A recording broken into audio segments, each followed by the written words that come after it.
with Mikey, he's Murf. We talking Raiders and the future, because playoffs are probably out of the question. We having a good time. Let's go. It's Mondays with Mikey and Murf. Let's go. All right, let's get to my rap. Let's just do it. So here we are once again. It's Mondays with Mikey and Murf, my friends. About to do it live, about to do it loud. I love Raider Nation. You're my effing crowd.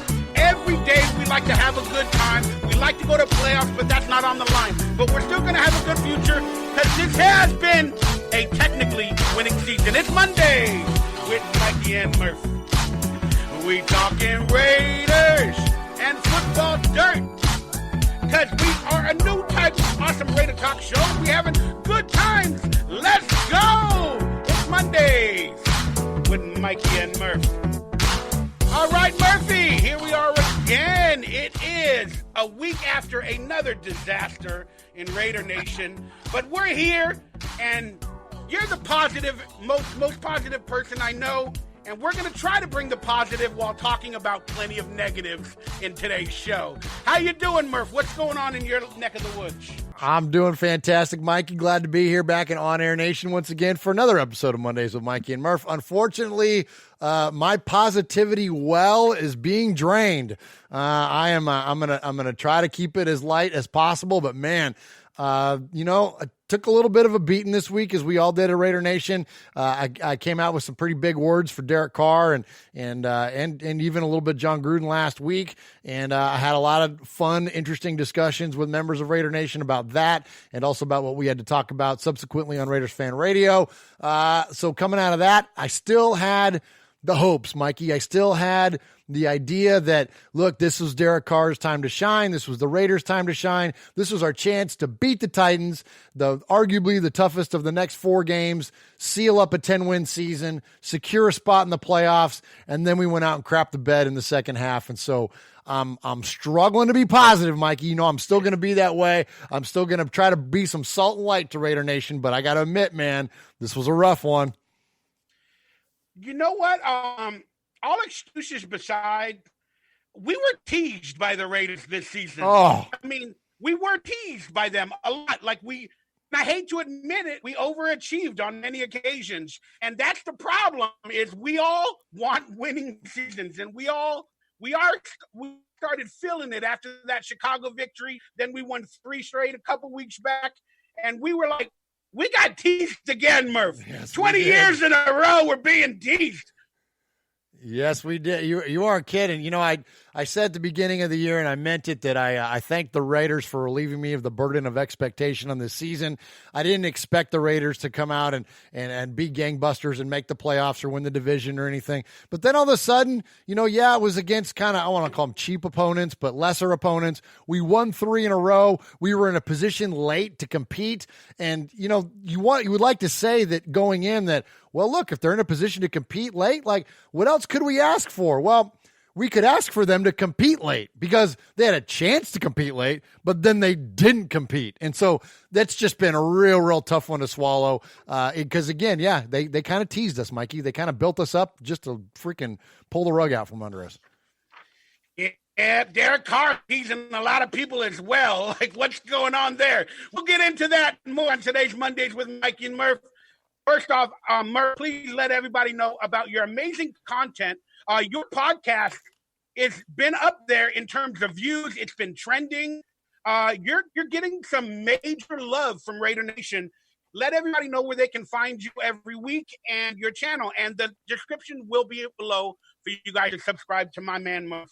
But let them know what's going on in your podcast area. Appreciate that, Mikey. Yeah, with Mikey's encouragement, we started a YouTube channel in order to live stream our podcast. We've been an audio-only podcast for a few years now, and Mikey was like, dude, you got to put those things up on YouTube. It would be cool if you guys did like a live stream version of your show. So in the model of like a Dan Patrick, I'm not Dan Patrick, nor did I just compare myself or our show to him, but the same idea, the same concept is that we're a radio show and we do a live recording of it, and we put that on YouTube. So that is on I always mess that part up. It's youtube.com/Murf's Fan Cave, spell Murf with an F, Murfs.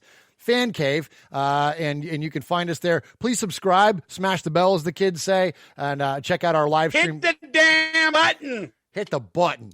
So, check those out. Those are the live stream versions of Raiders Fan Radio. We go live on YouTube every Wednesday night. And then if you want to check out the audio version of not only Raiders Fan Radio, but all of the shows we have now on the network, which is the audio version of this show, Mondays with Mikey and Murf. We have a show called Tales from the Nation, where we look back at famous moments in Raiders history. We have our fan club show, which is called the Fan Club Blitz. That's hosted by the guys from the New Jersey chapter of the Black Hole, and they celebrate all things Raiders and Raiders booster clubs and fan clubs. And then now the fifth show on our network, we were proud to announce this week, Mojo's Pod Show. And that is Mojo Raider from down there in San Diego. He does an awesome job. He does a great YouTube show. And then we take the audio version of that, much like we do with this show, and we put that on the Murph's Fan Cave Podcast Network. So if you're an audio listener, search for us, please. MURFS Fan Cave. Subscribe to the audio versions or here on youtube.com/Murph's Fan Cave. And as always, Mikey, thank you for the platform, my friend. Yeah, I hope all the links are correct to find you down below on iTunes and YouTube and stuff like that. So check them out. And I appreciate it. Real quick, I just want to say all the amazing podcasters and the people you're bringing on to your network, this Raider Nation community, I mean, I'm not going to call it competition. Like, I'm tired of that statement. It is becoming the hugest podcasting, video casting, fan-based news organization team for any team in the NFL is Raider Nation on YouTube and podcasting realm. That's all I'm going to say. We're the best. We will always be the best. And I love you guys for taking it onward and upward. And now, yes. Please, I'm sorry. I want to jump in and say something real fast on that. And I'm glad you brought that up, because there's a lot of content out there for Raider Nation, and I don't know what it's like for the other teams, fan generated content. But I got one of the nicest compliments from someone at the Raiders tailgate when we were out there. And I just done a bit with the guys from the Pillaging podcast. I sat in with them and did their 2-minute drill where you sit down, you do like a rapid fire trivia thing for the Raiders. And it was a lot of fun. And those guys were welcomed me to their show with open arms. And so when I got done with that, the comment was made to me that it was amazing how Raider Nation content creators do not treat each other like competitors. And the comment was directed at me, but I think a lot of us do.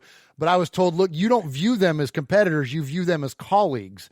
And that's the absolute truth. Like, whether it's guys from Pillaging or, here Mojo is now on our network, or all, the Behind the Eye Patch guys, East Coast Nation, I view them as colleagues. I don't view them as competitors. There's plenty of Raiders fans out there to consume all of our content. And it's silly, the idea of us competing with one another. And I will tell you this, the ones that do consider a competition aren't friends of mine.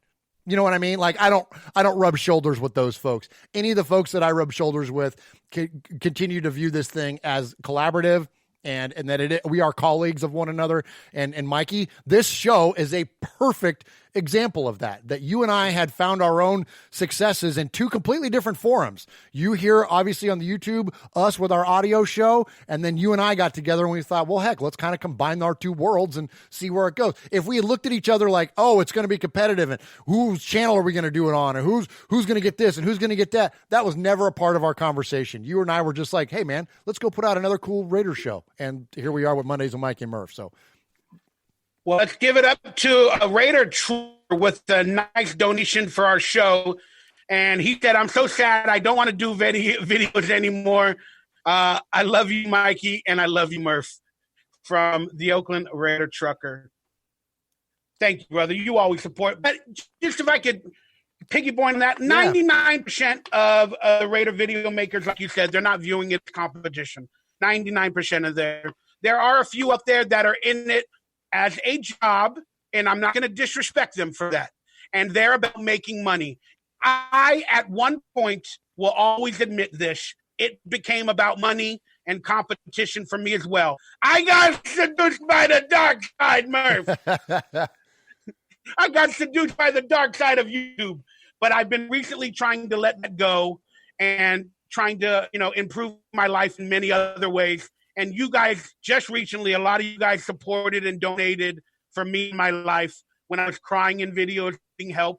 And I will never forget any of you, Raider Nation, for everybody for doing that. I love you all, and let's get on with the show. Basically, like my shirt, I've been trying to think like Bruce Lee. I've been trying to calm everything in my life. Be like water, my friends. Yes, flow around it. Be like water. All right, it's time for the headlines, breadlines that blow my mind, Murph. You don't like paying rent. I'm not going to mention anything. I say be like water. Be like water. Here we go. Flow around your rent. We got some amazing headlines in today's show. And again, these are headlines just to spark debate, just to spark conversation. They may be negative at times.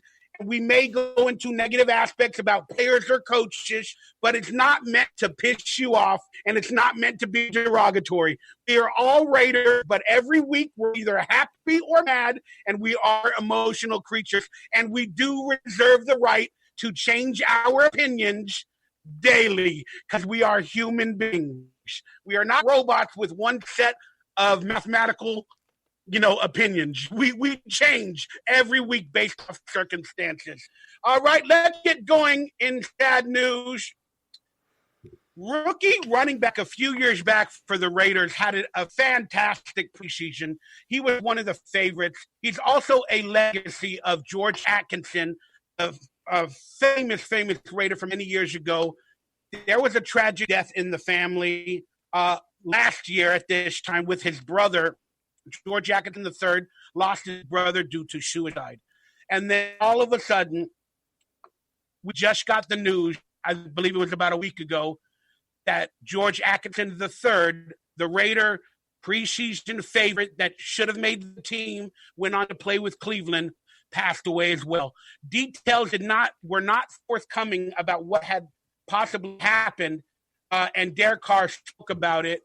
And that family has been through some tragic issues. Any thoughts on George Atkinson III, his family, and this situation? My Uncle Mosh addressed this in our last episode, and I thought he addressed it in a fair way that, this is obviously tragic. It's tragic for the family. I believe George Sr., I believe he's now lost both of his boys and also his wife, if I'm not mistaken, in the past however long. So it's very, very tragic. And so anyways, Uncle Mosh did, I thought, a great job of addressing it on our show. And he addressed it in this way that reach out if you know someone that is struggling with mental health, that reach out to them, reach out on their behalf, connect with one another, love on one another. Like that's what ultimately, and I'm not saying that people weren't doing that for George III, but that's the ultimate takeaway out of this, is that you never know what's going on with somebody. And so this is just all the more reason to be hyper aware of being kind to one another and to be there for one another, to because at the end of it, when things like this occurs because someone felt isolated and alone and they didn't feel like they had any other options. So again, not knowing any of it and wouldn't care to because it's not my business. But just knowing that type of isolation and that type of loneliness and what's the word I'm looking for? Desperation, that's what leads to these things. So if there's someone even remotely close to you in your life that's going through this, then be there for them. Love on one another. Yes, I don't truly know the official details, but his brother Joshua and George Atkinson III and the second, they were from a high school in my neighborhood called Granada Hills. They were the Matadors, and they went on to success in the NFL. Well, George Atkinson III did, and it hits home. It hit home because I wanted this guy to make the Raiders team. He didn't ultimately make it, but he had a fantastic preseason, and we loved seeing a Raider legacy member on the field. And we were all rooting for him. But the truth details have not come out about his death. And, I don't want to be the one to assume, but I'm assuming it's possibly a suicide again. And I have a lot of issues with depression and anxiety. I'm not saying similar, but I do understand the desperation of wanting to be alone, feeling alone. But I have never had thoughts of possibly taking my life. And that is one thing I am so thankful for. Even though I hate life at times, I'm so proud and look forward to Raiders and all that. So if anybody can do, if you need to talk to somebody, I got the National Suicide Prevention Lifeline Good call, number. Mikey. on the screen. Please call that number if you're dealing with anything. If even you need a friend talk during this holiday season, call that number. And then I'm going to end it with that. I wish you all love and respect. Read that, please, because we're going to have this for the audio version. So read that, please. Yeah, check it out. So if you need anything, anybody to talk to, call the National Suicide Prevention Lifeline at 1-800-273-TALK. That's 1-800-273-8255. You could also go to the suicidepreventionlifeline.org for more details and information. Seek help. No problem in asking for help or answers. I love you all. All right. So in a little bit of exciting news, there's a new healthcare facility being built for the Raiders in Vegas. And they actually finally got the naming rights. It's called the Intermountain Healthcare Facility, or the training center. And there it is on screen. I mean, it looks state-of-the-art. Pictures can be misleading, but it looks fantastic. It looks like they got 3 fields. I mean, we feel like $1 billion when we have a place like this. So I asked the question, are you excited for Vegas or are you sad for Oakland? Neither one. So here I'm going to ride the fence. I am excited for the Raiders, and I'm excited for the Raider fans. So, number one, I'm excited for the team because with state-of-the-art facilities like this, it will give us another selling point to attract free agents. And it just, frankly, when you look at the let me spit this out, the dilapidated facilities that our team has had to deal with from on the field practice. Remember the practice field issues? Remember all that stuff about, that's why Darren McFadden got hurt repeatedly because of the practice field. Remember all that stuff? And then now you literally have poo running through the dugouts at the Oakland Coliseum. There's just been a lack of proper facilities for this team for a long time on many, many fronts. So I'm very happy for the team. I'm happy for the players. Heck, these guys bust their asses to become NFL athletes. They deserve it. Frankly, come on now. You're playing in JUCO standard stuff, and you're an NFL team. So I love this for the team. Secondly, I love it for the Raiders because I believe this is all part of the Raiders fan experience. I believe there's going to be a tourable portion of this facility where we as fans can show up down there and walk through the halls and see Lombardi trophies and take pictures. And you know what I mean? I don't think the Raiders are going to ever have a Hall of Fame, but there's going to be some sort of exhibition there available for us as fans to be able to tour through. There's going to be a gift shop. It'll probably have the most badass Raider image ever, that kind of stuff. So I'm excited for the players and the team itself. I'm excited for us as fans. As far as the cities go, I'm kind of out on being on one side or the other for the cities. I have zero ties to Vegas. My ties are to the Bay Area, and they're leaving the Bay Area. And I don't live there anymore, and I don't live in Vegas. So I don't want to, infringe on anybody that is still in those places. So I don't think I really have a good place to comment city-wise on this stuff. So I'm just going to keep it team specific because that's what I am nowadays. I'm a freaking Raider fan. And so I'm just happy for the team and happy for me and you, the proverbial you, as fans. It looks fantastic. It's basically shining a light for the move to Vegas. Mark Davis has technically been in Vegas, been supporting Vegas for basically 2 years now, and he's 100% separated himself from Oakland the minute, the sale was final and all the money came into fruition. Mark Davis is definitely 100% all in, and it feels exciting. From a fan perspective, to see state-of-the-art facilities, going to a new home and see all the, up-to-date hopefully there's no rats in the back or whatever. But it feels exciting. And yes, you're right. Many players, free agents will play there for less or for no taxes and stuff like that. And it's exciting. But it's 100% sad for Oakland because Mark Davis, if he really wanted to, could have went to Silicon Valley to maybe sell the team to stay in Oakland. Or something I don't know all the politics of it. I'm not that smart. But they could have built a facility like this And, the city of Oakland deserves it. They're losing everything. And it's just sad to see. And, great people, great fan base, but I'm excited. I mean, I don't feel sorry for the city. I feel bad for the fans. I feel bad. And I said I wasn't going to get into it, but I was willing to dip my toe in this far because I already have. I've been on record numerous times. I feel for Oakland fan. I feel for the fans that are at the tailgate, that are in the stands, that populate the Oakland Coliseum week in and week out. As far as the city goes, I think it's whatever.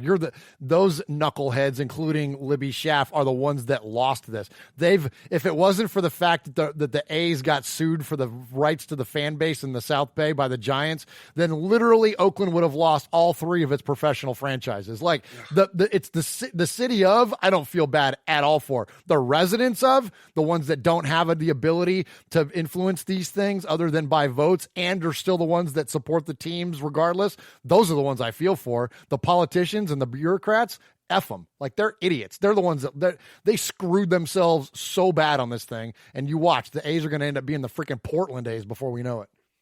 And you know what pisses me off? It just seems like Mark Davis and the publicity department for the Raiders have been taking a jab at Oakland on specific occasions and timing. I mean, this announcement was only made the minute we came back home. Back to Oakland to play the final two games. This announcement was made right before then. It seems like a jab, like, why couldn't that timing been after the first blowout loss in New York or something like that? Why couldn't the timing have been then? They had to wait till we come back home to Oakland 100% to make this announcement. So it just rubs me the wrong way, as we're going to talk about during the show. Any last words for the state-of-the-art facility? I think it's awesome. Congratulations to the team. Congratulations. And it's going to be fun to watch press conferences without airplanes constantly. Or wait, are they going to be close to the airport in Vegas again? No, this is in like Henderson, Nevada, man. It's like a town away. Good. I'm tired of airplanes and construction work during the press conferences. I'm freaking tired. All right. Nobody cares. Nobody cares. Speaking of that, nobody cares. That should be the Oakland Raiders team motto this season. Derek Carr, after another heartbreaking loss on many occasions, had a press conference, in my opinion, full of excuses directed at every single person, whether it be Gruden, himself, and even the fans. He also went on to say that when asked why he was booed or how he felt about being booed, he said, it's happened for 6 years. I don't remember the fans booing you for 6 years straight, Derek Carr. That's all I'm going to say. But before we get into that, let me just read this, Murph, and then we're going to hear the audio clip of Derek Carr and nobody cares, basically the Raiders team motto the last few weeks. This is so amazing, Murph.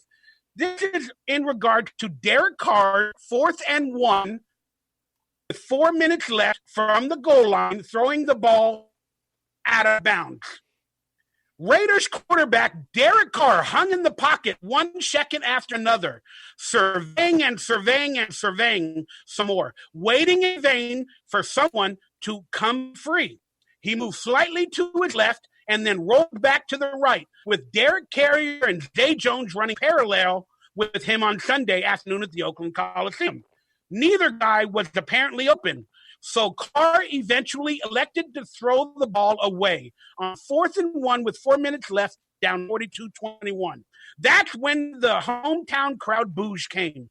It was to be expected, after all, considering the concession came on 4th and goal from the 1-yard line with just under 4 minutes left in the fourth quarter. The Raiders were trailing 42-21 to the Titans. That wasn't a major moment, as the visiting Titans already had the game in hand and won by the same score. That play's outcome wouldn't have mattered much either way. But it was, however, essentially a tap-out from Carr. Carr could have given Zay Jones or Derek Carrier, whether they were open, a chance to make a play, but he didn't. At minimum, the optics were not great. Ultimately, however, head coach John Gruden was not upset this play's result. In the press conference, he went on to say, I think CARR kept the play alive for 12 seconds. It wasn't like he just aborted the ball, Gruden said. I mean, he exhausted the play for what it was. I'm not going to stand here and say that this was an actual turning point in the game. CARR didn't have anybody open, and he bought time. He didn't try to force it anywhere where nobody was open, and he ran out of real estate heading toward the sidelines. CARR said, they push in a scramble drill. I tried to extend the play in the pocket like we've been working on. I tried to find somebody in the pocket, and then as soon as they got close, I tried to extend it outside of the pocket. I promise you, I wrung out the whole towel on that one. I mean, there were 7 defensive backs looking at me and waiting for the ball. It is what it is. Nobody cares. Do you have any issues with it? It's 4th and 1 and Gruden not being mad? Yeah, I think so. I mean, I get, first off, the way that was worded was brilliant in terms of the Scott Bear. Yeah, as far as the way Scott wrote that, I thought was great. That was very accurate and very apropos in terms of how we all feel about this, and how we all interpreted this. I also think that Derek has a point. I think that John has a point. So here's where I come out on it. And here's where, Mikey, what I always encourage folks to do. Don't take the writings of a Scott Bear. Don't take the statements at a press conference. Don't take those things and then just regurgitate that and make that become your opinion.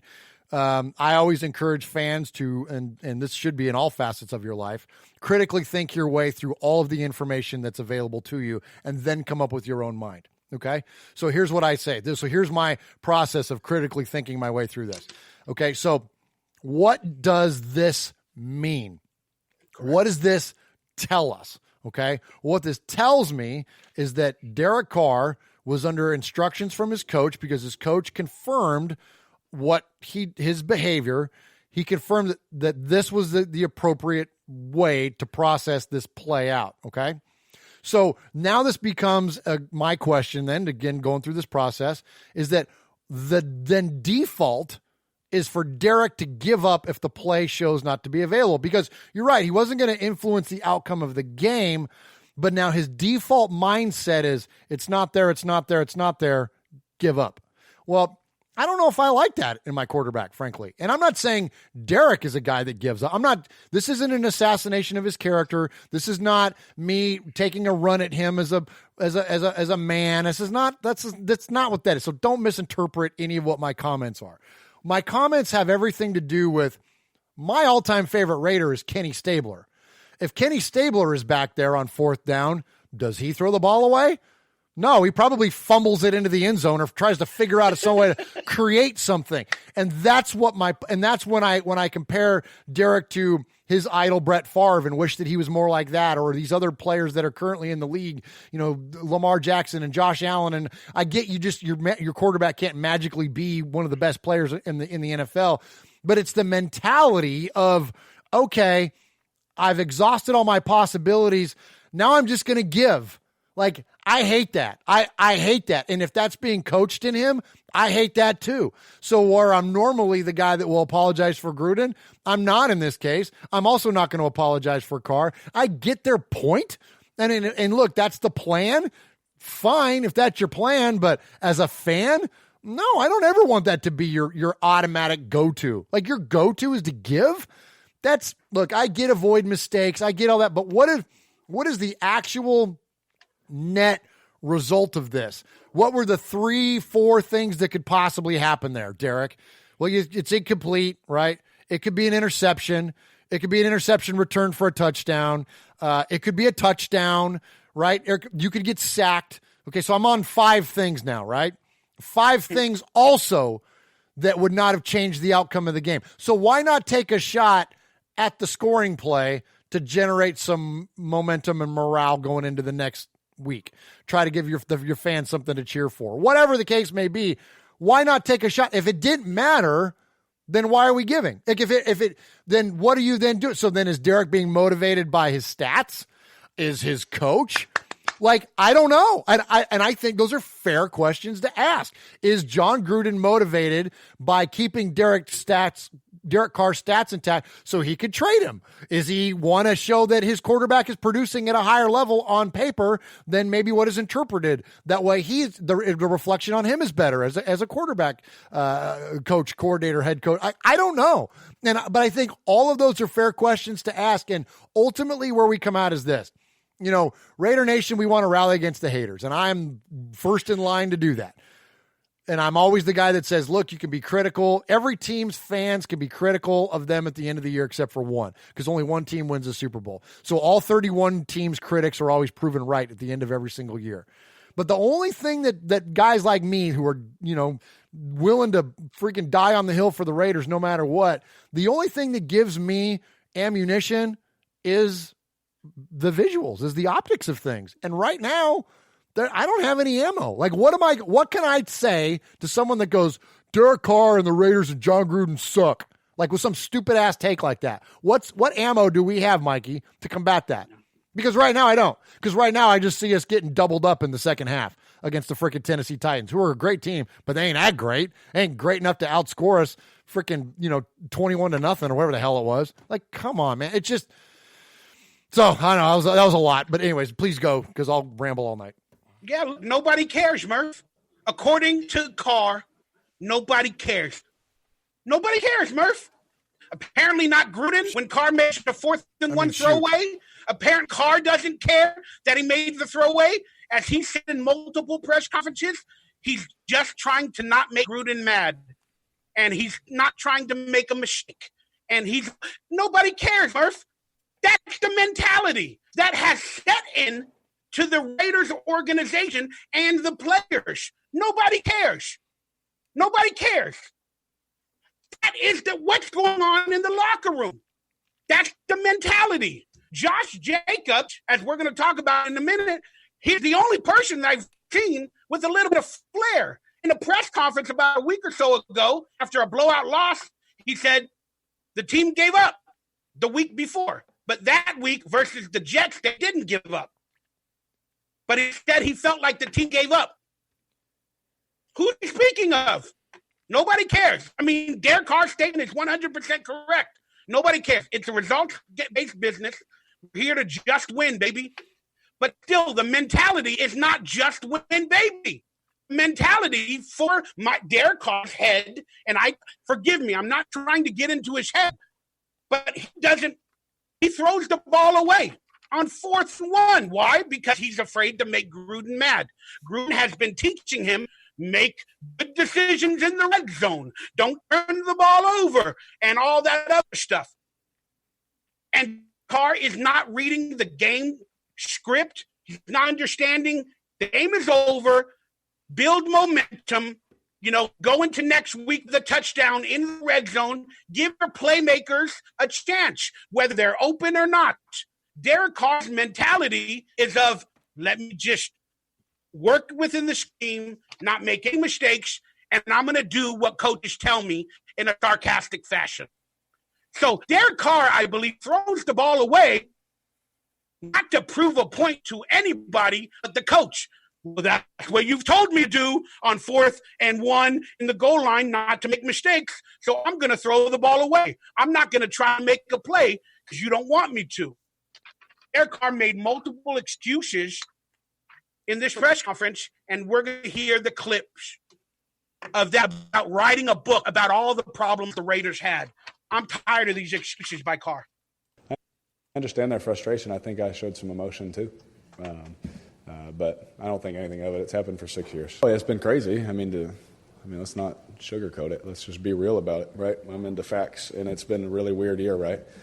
We can get into all the other stuff. Someone should write a book at some point about that, some of the stuff that went on. But nobody cares. I'm used to that. He's used to nobody cares, Murph. And he's been booed for 6 years. I mean, what are your thoughts on this Derek Carr press conference? He's done. His mentality's done. He's given up.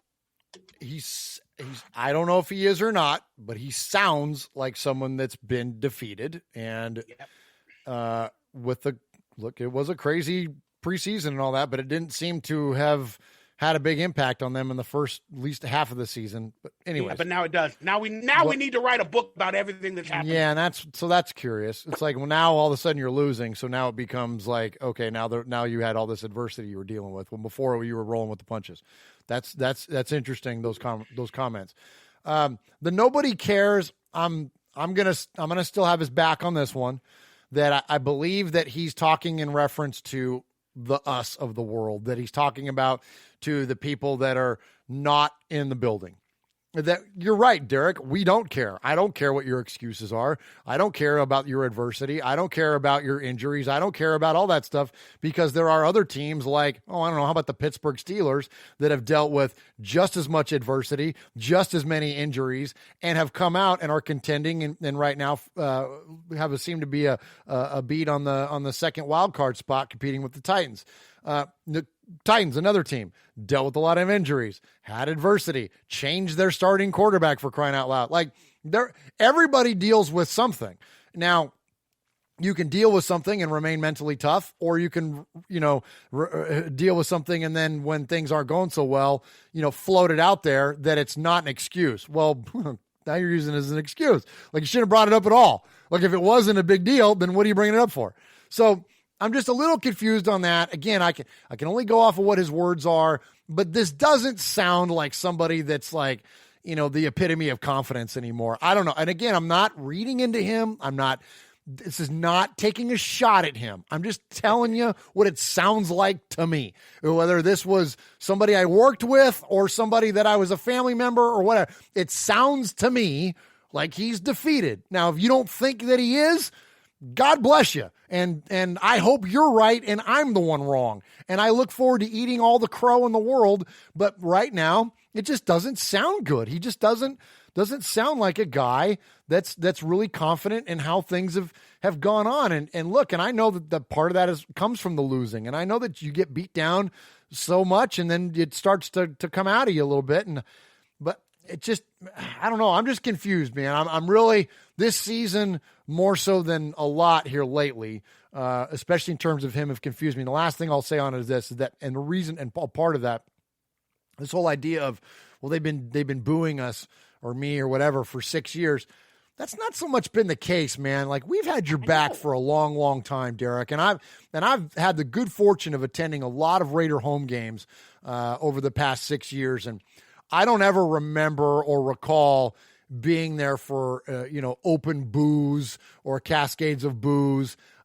There have been some. The Monday night game last year when you threw a pick six to Marcus Peters and he grabbed his junk while jumping into the end zone. Yeah, the Boo Birds came out because, that was a pretty bad moment. That was a pretty bad opener for us that season. So, yeah, there was people booing. But there's been, I would say, an abundance of support that's much outweighed any of the criticism of this team. And look, you got one of the guys like right here. And I mentioned it last week. You have your CARR stands, you have your CARR haters, and then you have all the people in the middle. And I'm consider myself, even though I'm a leaner, I'm one of those guys in the middle. Well, DC, you and the rest of the Raiders, including John Gruden and everybody, you kind of lost the middle, man. Like it's hard for us to argue on your behalf anymore. So, yeah, you're going to get booed. And you know what? You better freaking ball out in Jacksonville. You better ball out. You better have a great game. Like this whole inconsistent thing, this whole second half dumps that you're taking, like, you think it's bad? You think you got booed today or last Sunday? Dude, you go ahead and show out like that the last game ever in Oakland and see what happens. Like, Lord have mercy. That can get ugly, Mikey. Nobody cares, Murph. That's the statement. Again, I hate that statement. I hate mentality. He used to take on, I have to play better. I have to do better. I got to make amends. He's not saying that in the last few press conferences. He's saying there's a lot going on around us. Talk to Gruden about that. Maybe we should write a book about everything that's going on. He's not saying, yeah, it's on me. I got to play better. I got to give players a shot. I got to try to make them better. I got to be a playmaker. He's saying nobody cares. And then he's also saying the fan base doesn't care. Well, that's why we booed you. It's because we care. We love you, CARR. We want the best for you. We want you to throw a ball, whether it's an interception on 4th and 1 in the red zone with 4 minutes left to score a touchdown, possibly for one of the last times in Oakland. We don't care whether Gruden tells you to not throw the ball or not make a mistake. This might have been the last Oakland touchdown. We didn't even know if they're going to score in Jacksonville. Go out there, put on a damn show. That's all I'm going to say. This mentality has to stop from our quarterback, who was an MVP candidate a couple of years back. That's all I'm going to say. Grab your balls, Derek Carr. You're playing good statistically. That's not what I'm throwing at you. You're making bad decisions all around, and it's got to stop. All right, speaking of good players, but interesting note, I just wanted to give a little tidbit into the reason I asked this question about Josh Jacobs. Josh Jacobs, we all know that he hurt his shoulder versus Green Bay in week 7, and he continuously played on it like a freaking stud. I don't know how bad the injury was, but he played on it for many weeks, up to 7 weeks, until this week. All of a sudden, a few days before the game, he posted on Instagram a picture of him icing his shoulder, and he said he's been playing with a fractured shoulder. But then all of a sudden, he officially went into the weekend as questionable on the reports. He was limited in practices weeks earlier, but always on the Friday report or whatever, he didn't officially have a questionable designation going into the game. And he played all of those games. But after publicly announcing he had a fractured shoulder and he's been playing on it, Gruden and team shut him down. Now, there's apparently an MRI scheduled for today or tomorrow to find out the true extent of his injury. This boggles my mind. Why didn't they do an MRI after week 7? Or did it progressively get worse? There's a little bit of details that we're missing from this situation, but Josh Jacobs was clearly sad that he was pulled out of the game, and now he's had an MRI, and there's a possibility, depending on the results, that he might be shut down for the entire season, pending those results. Gruden went on to say today that, he hopes he plays in the final game in Oakland. He's a freaking stud. But I don't know. Was the Josh Jacobs shoulder injury situation mishandled from any perspective of you, and or depending on the MRI, do you think Gruden will shut him down for the season? I think he will if it's warranted, just like any coach would. I mean, look, Josh Jacobs has a bright future in the NFL. You're not going to risk any significant injury to get him out there for a few games when your team is struggling. So no, if he needs to be shut down, he gets shut down. I mean, there's a kid's career I call him a kid. I'm old enough to do that. A young man's career to be considered. So, yeah, it wouldn't surprise me. In terms of the way this unfolded, I'm only guessing. It's pure speculation here. But we know he's tough as nails. We know Josh Jacobs is a really tough guy. So I'm going to draw by that conclusion, or knowing that he's a tough guy, the fact that he put it out there on social media that he'd been playing with this, he probably wasn't letting it onto the team as much. And by doing that, he probably, put on a lot more than maybe he wanted to, and it exposed him. And so the team starts asking questions. They start, investigating it a little bit. They start digging into what's going on with them. They start, looking at the shoulder, realize that there's more significant damage than maybe what they expected or that they, were led to believe. And here you go. So it wouldn't surprise me. I mean, and I don't think this is an indictment of anybody. I don't think it's an indictment of the team. And more importantly, I don't think it's an indictment of Josh Jacobs. I think it just proves what a tough son of a bitch he is. You know what I mean? Like, he's a freaking dude is amazing. I mean, like, the fact that, like, that's next level kind of stuff. When you're playing with a broken shoulder, like, dude, you're running back, like, think about that. Like, that's crazy. So I think it's admirable what he did. I think that the team is doing the right thing by jumping in and further looking at it. And so it's going to turn out the way it's going to turn out. And it sucks because here we have this 1,000-yard rusher that we all want to see, especially in the last game in Oakland. But, I'm more considerate of his future than I am the rest of this season, frankly. Like, this is, what good is going to come out of it other than, locking him up as offensive rookie of the year, so, and that's in the whole scheme of things that doesn't lead to Lombardi trophies. I mean, that contributes, but it's not a result of. That's why it just bothers me. I have a brain that thinks backwards constantly and about things that truthfully have no situation on the actual situation. But the timing of this, like I said, to me, it seems a little weird because after he got off the 1,000 yards, became the first Raider rookie, then he posted on social media about the injury. And then you said that maybe he didn't let the team on to know what he officially was dealing with, but then why would he post it on social media? To let the media or the team know that way. And now they finally investigated, now finally, after week 7, when they could have given him an MRI or something like that. I don't know, but maybe, like you said, the fracture got progressively worse. A fracture is a little indent and possibly maybe broke open a little bit more. It's not healing. But he must have known that.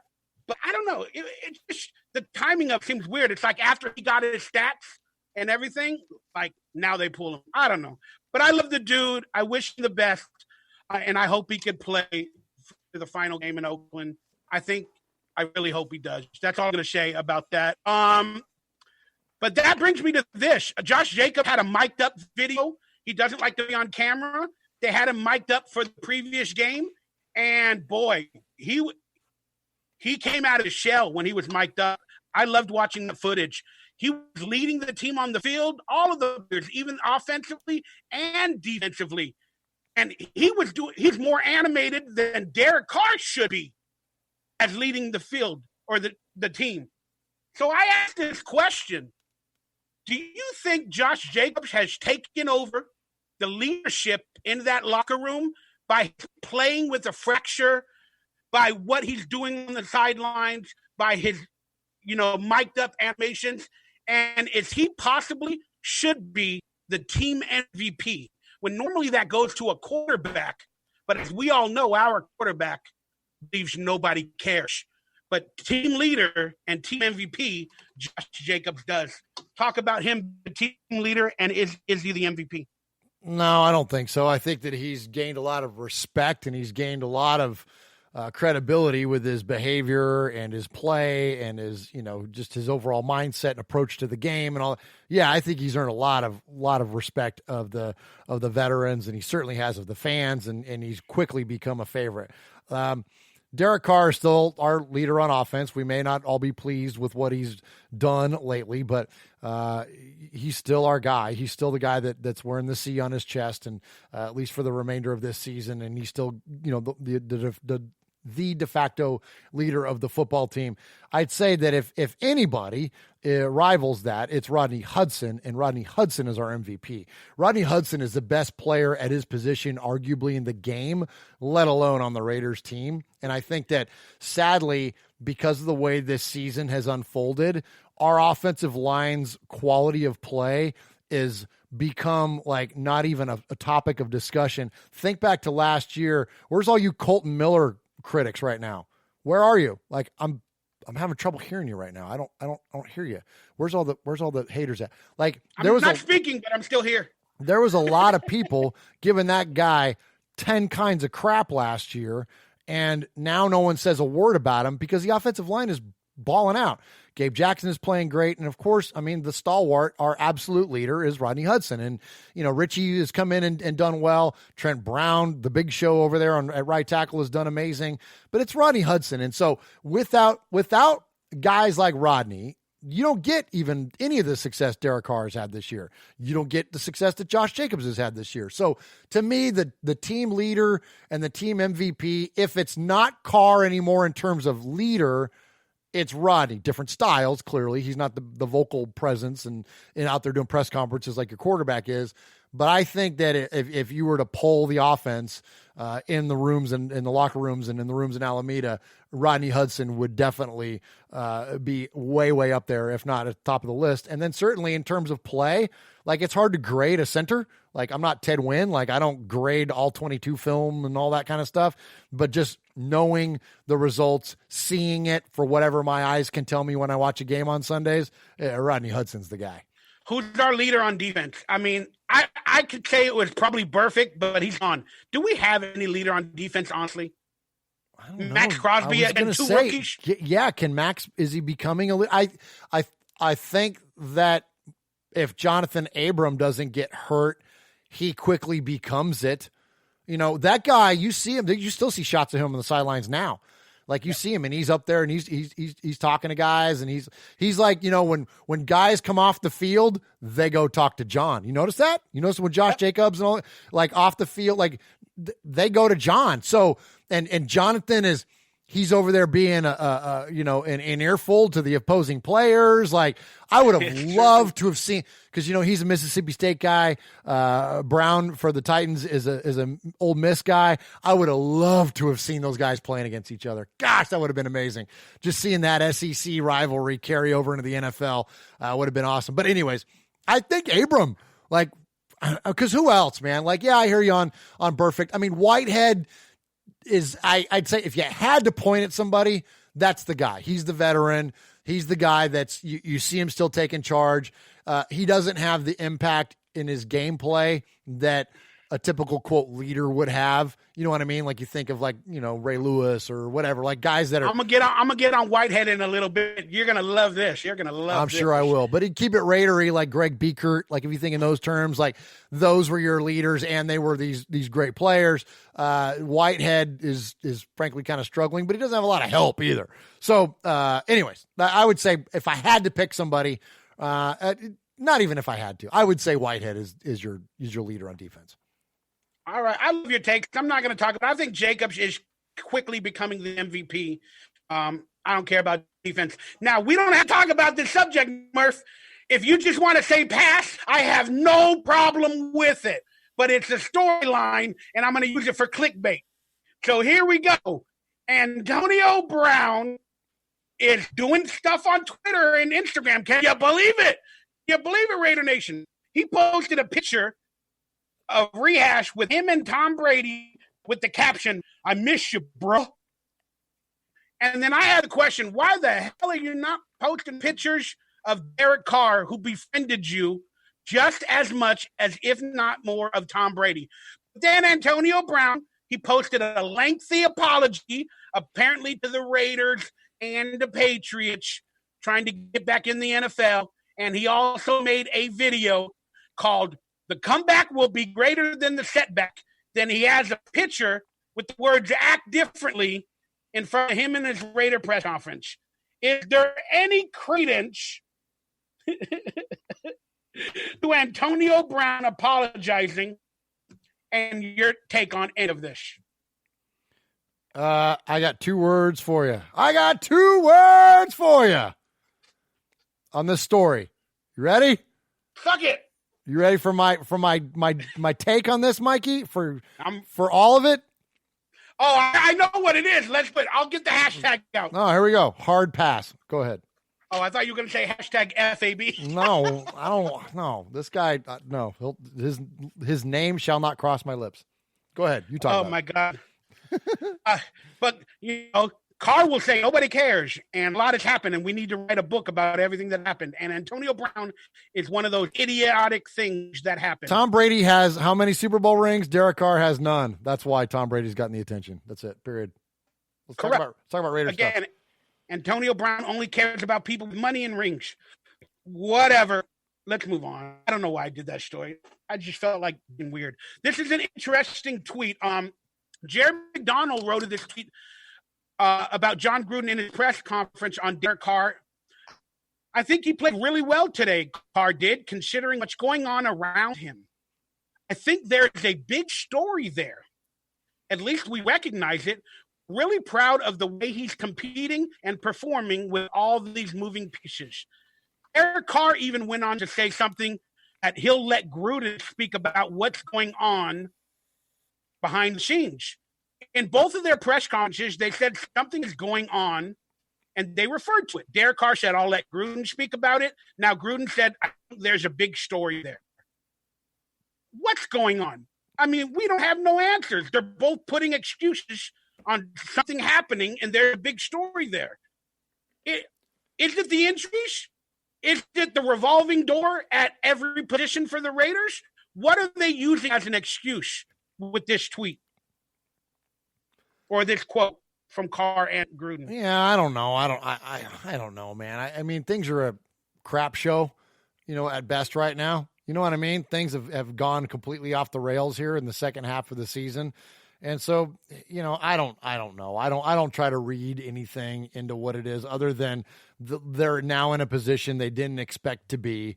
They felt like they were just like we did, that they were going to compete more effectively down the stretch of the season. And now they're not. And there's been a lot of adversity. So in terms of self-preservation, do you not use it as an excuse, but you bring it up? You go, hey, we're not going to use injuries as an excuse, but here we've had all these injuries. Well, they're not wrong. Like, is it every team has injury? I'm just tired of it. Every team has injury, and I agree. And I got done just a few minutes ago talking about how teams like the Steelers have dealt effectively with all those injuries. Now, that said, look, when you lose the amount of players that you've lost due to injury, is that going to impact your season? Yes. And has there been teams that were championship contenders in the past that were no longer championship contenders because they've had key losses at key positions? Yeah, that's also true too. And is that the case for the Raiders? Yeah, probably. I mean, when you lose the amount of players that we've lost, you're not going to get any better. You know what I'm saying? So when you're down to your fourth safety, you know what I'm saying? And your fifth linebacker and all, like, look, you can only have so many expectations of it when those things happen. And I just think that now that we're relatively, other than being mathematically eliminated, we're out of contention. Now these things are just starting to come out a little bit. So I don't know. I don't read too much into it. Sure, it would have been nice if things would have been different. I could tell you this. I'm excited about next year. I'm excited about the idea of another Mike Mayock draft. We've got 2 first-round picks. We got 3 third-round picks. And to have those players join in with the 2019 draft class and the young players that we already had established and the key veterans that we've already acquired and the $70 million in salary cap we're going to have to spend, like, I'm pretty stoked for Vegas. So I'll just, I love what the Raider fan on this tweet wrote in response to Terry McDonald. He wrote, Giovanni Raiders wrote, talking his trade value. Gruden is playing chess while others are playing checkers.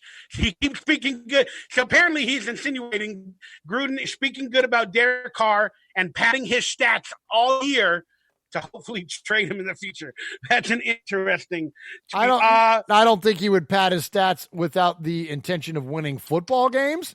I don't think that at all. But is there a long game that John Gruden is playing? Hell yeah, there is. Of course there is. He's got a 10-year contract. His goal, you know what I mean? These things take time. I mean, you can't, there are quick turnaround stories all over the NFL. All I got to do is look at the Niners this year. There is a case to be made for those things having to happen, but for the most part, teams build over time, and that's what John Gruden is looking at. So is there something in the back of his head that says we got to preserve, Derek Carr's the integrity of his stats so he retains value? I don't know. Maybe. Is he going to do that and sacrifice the potential to win a football game? Hell no. Like, that's never going to happen. But are those things in the back of his head? Maybe. I don't know. It might be. Why wouldn't they be? I guess. Right. Like, I mean, Speaking of Gruden playing chess while everybody's playing checkers, and thank you for that nice segue about the long game. Well, looking into the long game, this week, it was announced that DeShone Kizer, who came to the team with Nathan Peterman injury, is now second string, apparently beating out players like Mike Glennon. And Nathan Peterman was available to bring back off of IR a couple of weeks back, and Gruden apparently loved Nathan Peterman, but he officially made DeShone Kizer activated and second string moving forward. I don't know the true athletic nature of DeShone Kizer, but he mimics some of these players like Mahomes, Lamar Jackson in practices and stuff like that. And John Gruden, with the way Derek Carr has been playing or being called out or his decision-making or what have you, I asked the question. You said that John Gruden needed to at least look into the draft toward players with that type of ability for the new NFL that we have nowadays. Is John Gruden slowly replacing Derek Carr? Just want your thoughts. I don't know. Is he slowly evolving every position on the team? Yes. So quarterback being the most prominent position on the team, is he slowly evolving that? Yes. So yeah, I mean, every look, unless you have Aaron Rodgers or Tom Brady or Lamar Jackson or, maybe a young player like Josh Allen, or unless you have a player like that's an absolute slam dunk at the position, then yeah, you're going to evolve it. So, and that's what I said last week, that the Raiders, it would be, it'd be appropriate for them to do that at this point. So I don't think, moving DeShone Kizer up the depth chart past Mike Glennon, that's no major jump. The guy fumbled twice in the freaking game last couple of weeks ago. You know what I mean? Like, who's Mike Glennon? You know what I mean?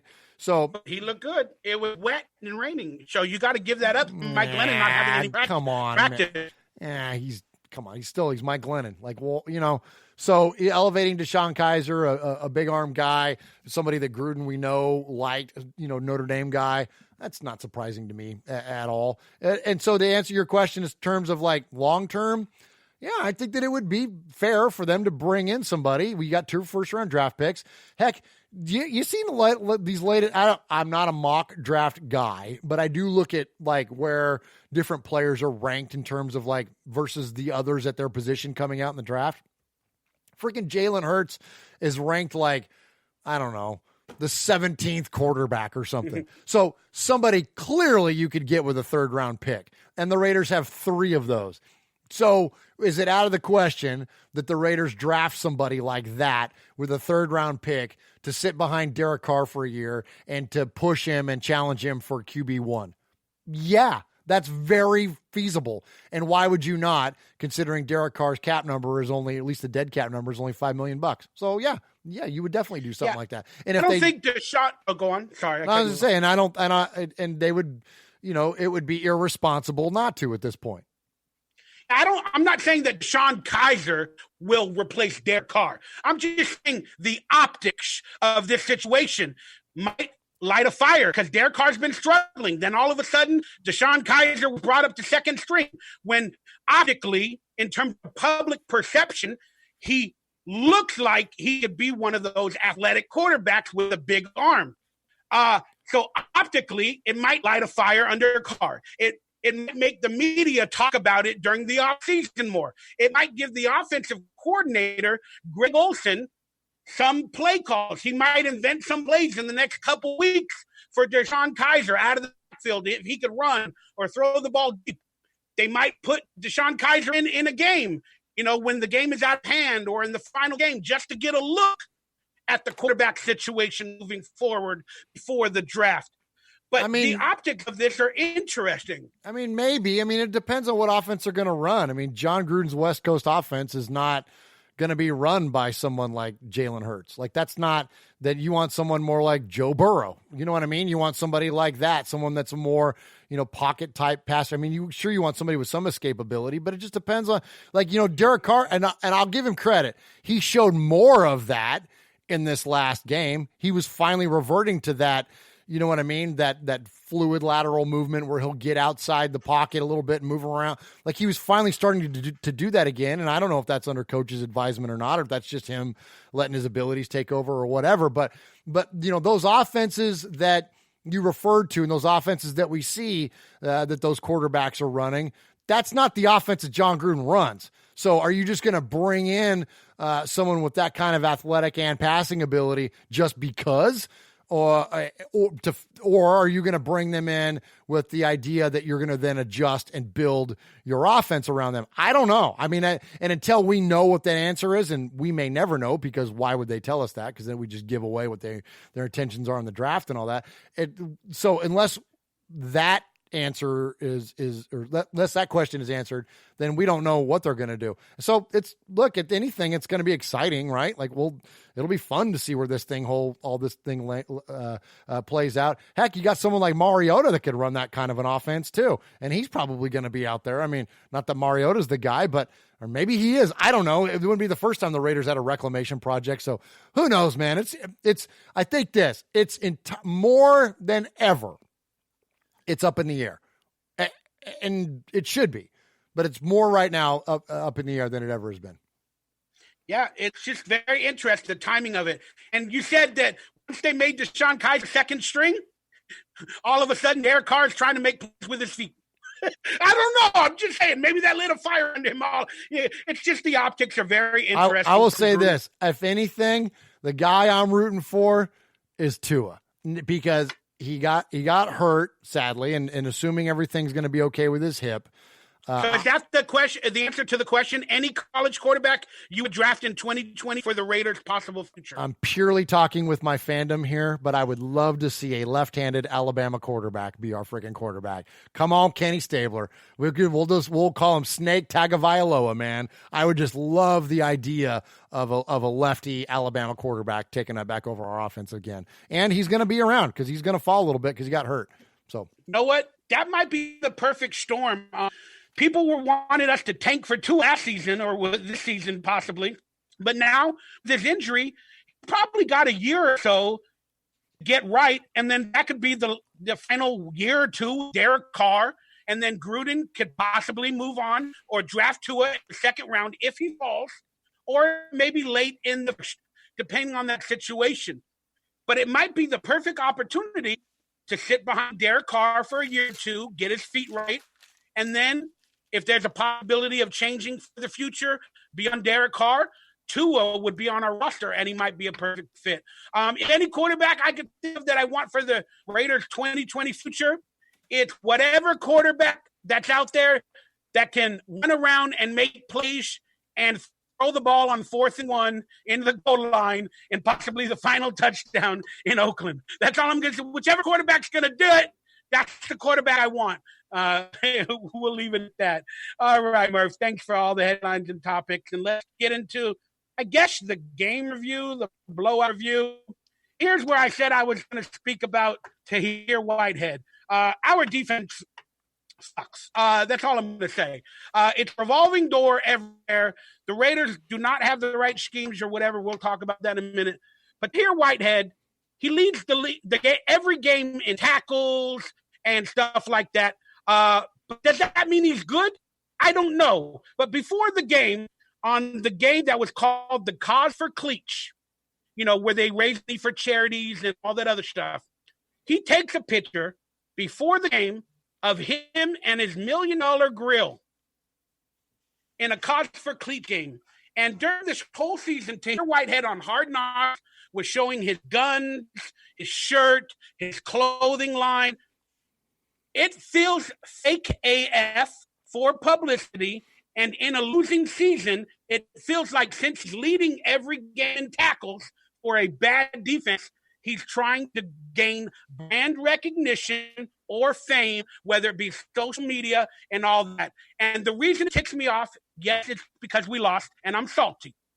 But it was on a game that was supposed to raise awareness for Cleach and charities and other that, and he selfishly posted a picture of like $1 million grill that could have fed the homeless or something like that. Do you have a problem with that picture or Tahir Whitehead in any aspect?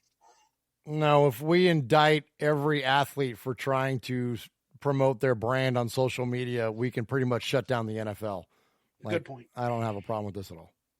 Good point. I know. It sucks when you're losing. I get mad at everything. I'll take it out on any picture he takes. I'll be like, how dare you, dude? How dare you on that special day? All right, the Raiders lose to the Titans in I'm not going to call it a heartbreaker. Our third quarter woes continue. Oh, it was a heartbreaker. Yeah, give me your impressions while I show the stats that don't need to be shown. Give me your thoughts, your instant reactions. Well, clearly we can't stop a nosebleed, and without a defense that can do anything, you put undue pressure on your offense, especially one that's missing their featured player, which is Josh Jacobs. So, it was pretty heartbreaking, man, especially the idea that we hung in there for the first half and then completely collapsed in the second half. And I think what's the most disappointing for me in this is it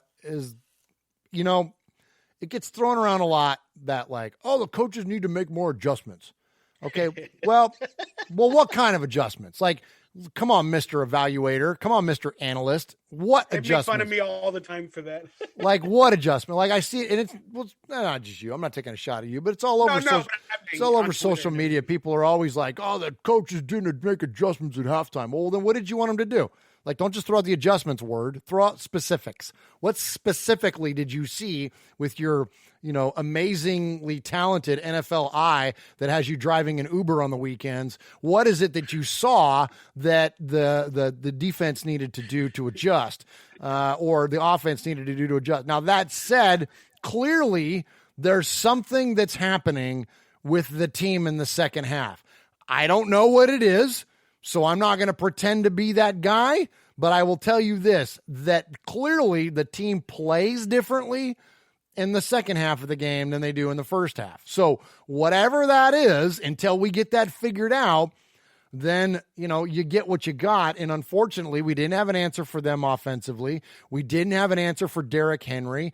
A.J. Brown got loose over the top of us way more than we would have cared to. So clearly there's communication issues. The ones that want to run Paul Gunther out of town, why didn't you, or maybe you did want to run, I don't know, every single defensive coordinator we've had since who? Rex Ryan. Yeah, and even that was questionable, right? I liked him, though. I liked him. Yeah, well, he was fun to root for because he looked like Uncle Mosh. But outside of that, you know what I mean? But anyways, I don't know, Mikey. All I know is this, is that, it didn't look good. It didn't, something changed drastically from the first half to the second half. And regardless of what the actual things were that transpired, the coaching performance of the Tennessee Titans was better than that of the Oakland Raiders in the second half of the game. And it was very reflective on the scoreboard.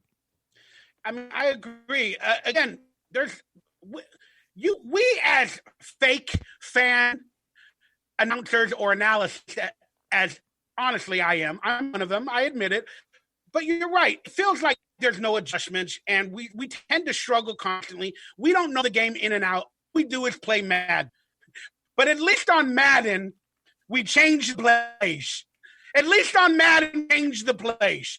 When we got an injury on Madden, he's out for 5 weeks. We put in a speedy wide receiver that we drafted or something like that. And we changed the plays. We put him at the tight end position and all that other stuff.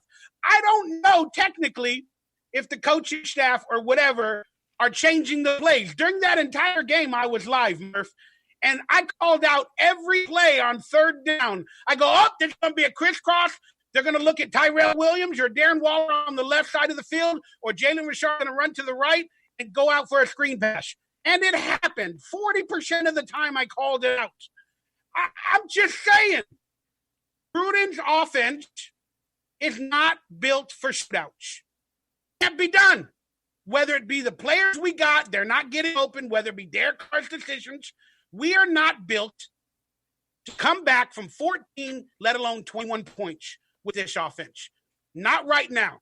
We are building the foundation from the offensive line up. So we got an offensive line and a run game. We have no receivers right now, no speed on the outside, and that is what it is. So here's the total stats on defense. I don't even want to talk about our defense. We should be getting better. I mean, to give up that little yardage to Patrick Mahomes last week, and then to come back home and give up over 550 yards to Ryan frickin' Tannehill, it's just ridiculous. Who are the Raiders? And we won the time of possession, Murph, and lost by that much.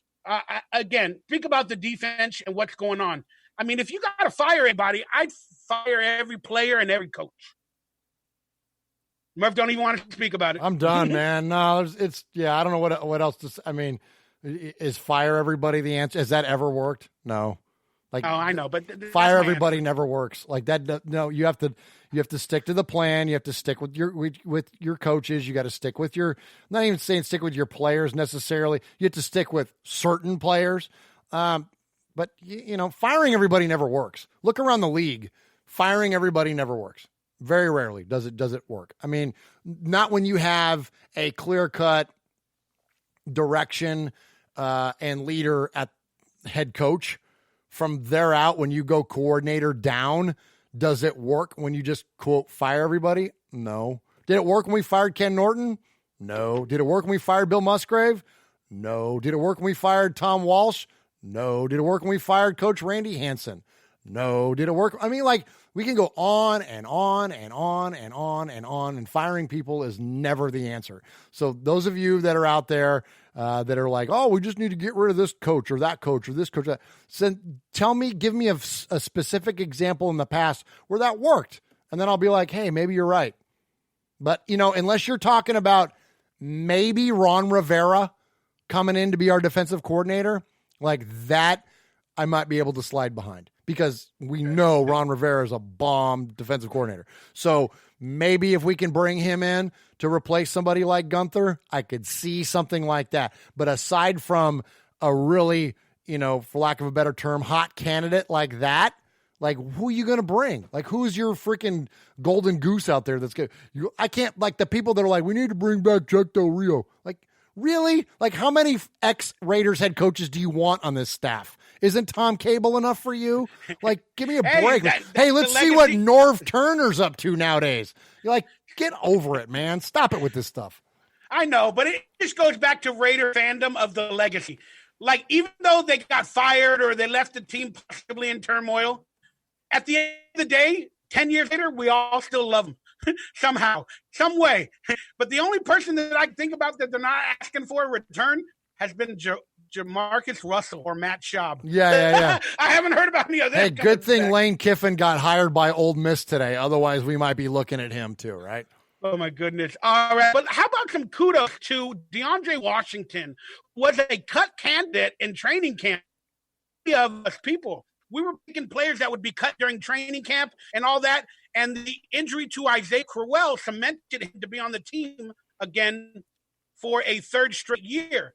So how about we give a little bit kudos to DeAndre Washington for playing for Josh Jacobs in a tough situation. I love this guy. This guy is 100% an amazing Raider. Yeah, it reminds me of Justin Fargas with his style of running, man. Just that really aggressive, a lot of explosiveness to him. He was one of the guys I thought, if I remember correctly, back to our show when we were talking about rosters, final rosters, I think I had him as odd man out.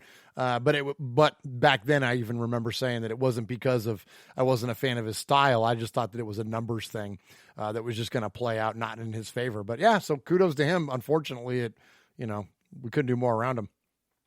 Yeah, it didn't pan out. And then there's CARR's leading receivers, and weekly it seems to be either Dan Waller or running backs on the top. I like what I saw out of Rico Gafford getting his first touchdown as a Raider and as a player in the NFL, but I don't understand why he didn't play in the game more if Gruden was trying to spice things up, and he showed a little bit of speed and quickness in previous preseasons. I don't know why he wasn't in the game more. But, any issues with the wide receiving corps? No, and I'm gonna throw another one at you. This isn't at you, Mikey, necessarily. Just those again, the talk and the chatter out there. Everyone that's critical of the team about these targets. All we throw is to Darren Waller. All we do is check it down. All we do is we don't throw to our wide receivers. You know who, Mikey? There are two teams that the Raiders throw to their wide receivers second fewest in the league. Do you know who the fewest is? Probably Chicago. No, the Baltimore Ravens. You hear anybody complaining about the Baltimore Ravens offense? No. The answer to that question is because they're killing it on offense with what they do well. So anybody that's critical of the Raiders for not, quote, throwing to the wide receivers, well, first off, we don't have that many great wide receivers, but neither does Baltimore. They have Willie Snead and, Seth Roberts. So anyways, it's less, it's more conspicuous to the Raiders because we're not winning, but I don't think Raiders need to back Michael Crabtree. Yeah. Raiders need to bring back Michael Crabtree, Derek Carr. Yeah. They got a chemistry, Michael Crabtree. Yeah, let's bring him back. And let's see if we can get Seth Roberts in a trade back in the offseason. Like, come on, man. It's crazy. Easy Raider Nation. I love reading that on Twitter and everything. But I'm really upset at Tyrell Williams. I don't know what's going on, but these free agents at wide receiver, Trevor Davis, Zay Jones, why did they pick them up? If they're not a scheme fit? Because of injuries. Yeah, but again, there was other free agents that could possibly do more. They're just possibly, schmossibly. These guys were brought in to be fourth wide receivers in the line. Like, you know what I mean? Like Rico Gafford is a freaking practice squad player. Like, you know, it was ideally, it was going to be whether Tyrell Williams was supposed to be our number one wide receiver, period. Then Antonio, he was supposed to be our number 2. No, sir, he was not. He was signed as our number one wideout. Then Antonio Brown became available, and we signed him, and he was going to be 1 and then 2. Then you have Hunter Renfrow playing the 3rd. All the rest of these guys are 4th and 5th at best. So that's the way that it was supposed to play out. Now, clearly, it didn't go that route. And then you had the AB situation, and then you had the injury start to stack up on top of that, and then everything went to pot. But this is not, you know, we thought that wide receiver was going to be a strength of our team coming into the season. Clearly it wasn't, and clearly it isn't. And so thankfully we have 2 number 1 draft picks. So guess what? We can draft a quarterback and we can draft a number 1 wideout, number 1 target for either our young quarterback that's going to play behind Derek or the one that we're going to draft to compete for the number 1 spot. Yeah, I'm just tired of seeing, you know, people blaming on the wide receivers can't get open, this and that, or the scheme or whatever, you know, like we're going to do more in the show. But I see other teams, like you mentioned Pittsburgh earlier, you know, players come out of nowhere. And they play good. The quarterback makes plays with them. They seem to be a scheme fit sometimes a little bit more than they are with the Raiders, or if they just 100% lost confidence for whatever reason. But I'm just tired of players I've never heard of make big quality plays, and it really hasn't happened for players like Zay Jones or, you know, well, they don't get to or whatever. Well, they don't get to play the Raiders defense every week. If we got to play the Raiders defense every week, those guys would be ballers. Good point. Good point. There it is. There's your official standing. Kansas City leading the division. They won the division based off of tiebreakers. So even if they lost all 3 and we tied, we can't come back. So I'm just going to pose this question. Probably answered it through the show, but bad players, or is it a bad scheme? Or is it bad coaching? Who can you blame? Because I got to blame somebody every week, Murph. That's what I got to do. What's wrong with our offense? I think you blame everybody, man, including the things that were non-controllables like injuries. I think this is just a culmination of a lot of bad. I mean, and it's an unfortunate symptom of Raiders football over the past however many years, except for 2016, which was an anomaly because we had so many lucky wins, like in, you know, going for 2 in New Orleans and the Seth Dread Pirate Roberts play and the last second touchdown in Tennessee. And you think about all the close games we won. Otherwise, 2016 isn't even 2016. So I think you have a lot of things all coming to a head. And yeah, I think there's not a thing on here that doesn't ring true. I've said on this show 100 times, and at first people used to give me a hard time about it, but I think people have come around to the idea in terms of bad players. I say a lot of times the Raiders run out of talent, and this is what I'm talking about.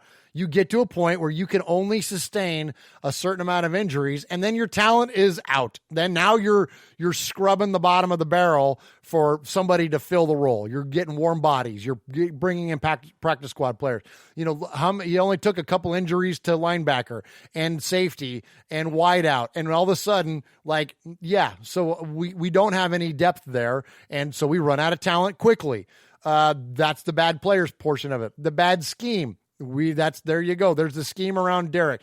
Is he given the free will? Is he given the opportunity to create? Is he being restricted? I don't know. But if he is, that's probably not the best idea, considering that the players that are succeeding in the NFL nowadays don't have that type of mindset, except for one that's got 6 Super Bowl rings and he's allowed to. And then bad coaching, again, you know, I don't know. I mean, again, it doesn't look good based on the performance in the second half, but when you run out of talent, do you also run out of options? I don't know. I think so. Again, I think all of this is true. I think all of this stuff is true. And who do you blame? I don't know. The ether, because you could blame everyone. There's nobody on the Raiders that's above criticism at this point. And I don't think that it's unfair to think that way. And I'm typically the guy, because I'm a Raider fan, so sue me. I'm the guy that supports the team blindly and loyally and will never waver from that. And because of that, I typically will try to find the positive, the silver and black lining in things. But at this point, like, you can blame them all. You can blame them all. Even the golden boy, Josh Jacobs, even he's got a little bit of blame. Like, what are you doing with social media? Stop it. Like, quit it. Like, all of you guys. Like, you can blame everyone because you're about to kill me, Murph. I'm going to do a famous quote, but just revisited by Al Davis.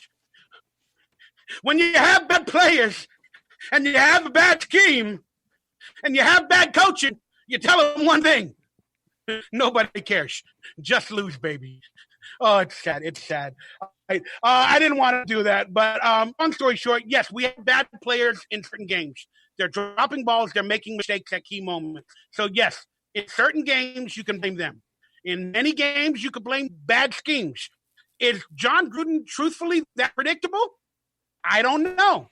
But it seems like week in and week out, I'm even able to dissect the play calls and call them out before they happen. And I'm stupid. So if I'm able to do it on 30 or 40% of the time, John Gruden's 1998 playbook is not modern enough for today's NFL. And I hope he starts to change and add analytics and all that other stuff. And here's a little conspiracy theory we're going to be talking about all year. I think Jay Gruden will come in and be the offensive coordinator with John Gruden in Vegas. And there is definitely bad coaching on many occasions from that aspect. That's what's wrong with our team. Coaches, players, and the scheme. They all seem to happen lately in every game. But for a while, it was one or the other. All right, let's move on. Raiders versus Jags apparently will be the last Oakland home game ever. What do you want to see from this game? What are you expecting? I mean, look, I know we're going to win. I'm just going to throw that out there. We're getting a win by any means. I don't care. It's going to happen. CARR, Gruden, they're going to throw it all on the table. They're going to throw trick plays. They're going to do whatever they can do. And the Jaguars could be gut. I don't know, man. Just give me your thoughts before this game, Murph. Yeah, just those three words. Just win, baby. Period. End of story. Like, this is the game that the Raiders have to have. Now that the season is, in terms of postseason, is out of question, I don't care if they lose all the rest of their games as long as they win this one. If you were to give me the choice to win this one and then lose the next two, yes, I will take that all day long. Send Oakland fan home appropriately, honor the legacy of the team, honor the legacy of this team in this city. By sending them out with a W, because there's no other good news on the horizon, because we're not going to make the playoffs. I know we haven't been mathematically eliminated, but by all intents and purposes, it's over. So send Raider fan home with a smile. I think at this point, if we can pull this one out, then that gives us at a minimum 7 wins on the season. Doesn't guarantee us an opportunity to have a winning season, but pushes us that way. And yeah, man, you can't send, look, all this, defeated, and I'm even feeling it too. I don't know if you could tell, but I even feel it. This defeated disposition that the Raiders have in terms of, the demeanor, CARR, Gruden, all of whoever. If you think it's bad now, go out there and crap the bed for last game ever in the city of Oakland and see what Raider Nation rains down on you. Like, this could be a turning point. Like you said, this could be a turning point for CARR and Gruden's relationship going into Vegas in terms of optics. You're 100% correct. Yeah, think about the marketing aspects behind this. Yeah, like think, just something simple. Like, all right, so earlier this year when Andrew Luck retired, do you remember all the flat out criticism that Indianapolis Colts fans got by booing him? Do you remember that? Remember that? Like that was ugly. Like that was kind of ugly. Well, okay, now go out there and throw, a couple interceptions and lose to the Jaguars. After all of this turmoil that CARR is going through publicly. Yeah. Lose it like not, you're not talking about the worst team in the league. You're not talking about the Bengals or something here, but you're talking about a bottom dweller. You're talking about lower quarter of the league in terms of quality of team. Go out there and lay an egg against them and see what Raider Nation does. It ain't going to happen. Look. Thank you. Talk me away from it, Mikey. Bring it in positively. Regardless of win or lose with Derek Carr, playing correct or making bad decisions, whether you love him or hate him, Carr's a Raider. I mean, he's going to end up owning all the stats. Sorry. Derek Carr's a Raider. He's going to end up owning all the stats as the best quarterback in Raider franchise history. And I'm not going to diminish that. Kudos to Derek Carr, regardless of the future. Derek Carr, after being booed, I don't care what anybody says. He's going to have the eye of the tiger. Gruden is going to make a game plan, and they're all going to put it all on the line. They're going to talk it all up in the speeches. This is the last game in Oakland. This is, it's going to be fired up. Derek Carr, if this is his possible last game as a Raider, depending on Gruden in the offseason or whatever happens, Derek Carr will win this game in big fashion. He will throw the ball on 4th and 1 into the goal line no matter what. He will do it, and we're going to win. We're going to win, and we're going to win big. I think it's all going to be said and done to end this history in Oakland on a positive fashion. And then Raider Nation will cheer. Raider Nation is the best. They will not boo. They were sad last week that he didn't try harder.